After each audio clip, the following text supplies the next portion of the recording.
So ito nga guys, ang ganap sa beach na ito. Ayan, naghihintay kami ng oras para makapasok kami. Pero nakabili na rin kami ng ticket. May oras nga lang talaga ang pagpasok. Kailangan paggabi, alas 6. So maaga kaming dumating dyan. Kaya naghihintay kami. Pero nakabili na kami. Ayan na yung ticket namin. Papasok na kami guys. Ito yung loob niya. Ito yung Green Nature Resort. Yan. Ito yung loob niya. At syempre, ipapasyal ko kayo or iikot ko kayo dito. So, ayan. So, pagpasok nyo dito, yan ang bubungad sa inyo. Talagang green na green. Maraming mga puno.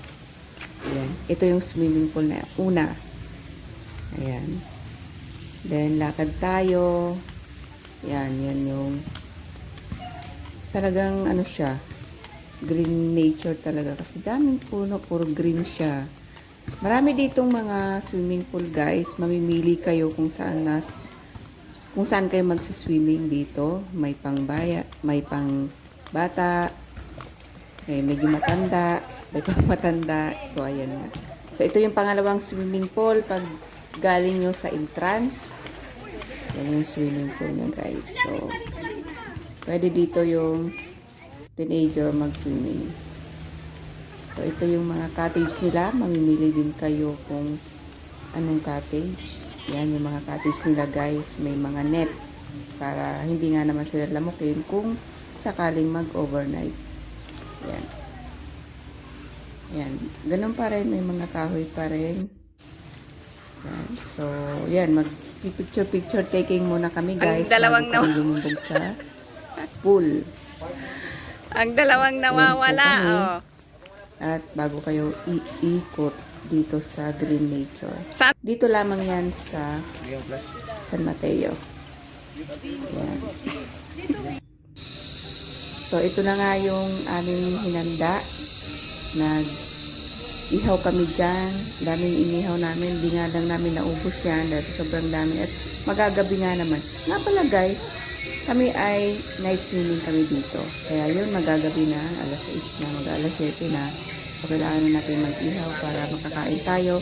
At syempre, at the same time, makapag-swimming na tayo. So, ayun na, nag-swimming na nga ang iba. Guys, ang aking mga pamangkin nag-swimming na siya. Hindi na nakatiis, swimming na agad. Habang mainit pa ang panahon, kailangan natin mag-swimming. Yung lady namin, ang kapatid dyan. Yan. Banda dito naman. Sila, Ready? naglalaro sila 1, sa 2, swimming 3. pool. So, ayun nga guys. Ang ganda dito, malinis yung swimming pool nila. Yung pool nila malinis. No, syempre maraming tao. Syempre marami lang. Alam mo na. Saya. Ano nga. Say hi naman dyan. Hi to my vlog. So, yan. Sarap ng swimming. At ito naman yung aming mga pagkain na dinala. May pizza na. Ayan. Nasa sa inyo yan kung anong mga dadalhin ninyo. At syempre, that time na nag-swimming kami dyan guys, punong-puno yung cottage talaga nila, promise. Yan, talagang pangmasa yung ating swimming pool resort. Ito yung pambata. Yan. Tapos, meron siyang pa-slide dyan guys. Maraming pa-slide dyan. May pangbatang slide, may pangmatandang slide. So, yan. Ang laki talaga ng swimming pool nila dito. Hindi kayo pag maraming tao, hindi kayo sisiksikan. So, thumbs up sa swimming sa pool nila. Yan. Yan. Yan guys, oh. Yan nila, no? Ang lawak na yung swimming pool nila, no? Mga pool, ang lawak. Ito yung mga pambata, mag-slide kayo dyan. Ito pa, ikot-ikot ng slide. Mag-slide. Ito naman yung surroundings na sa gabi. Yan. Ito talagang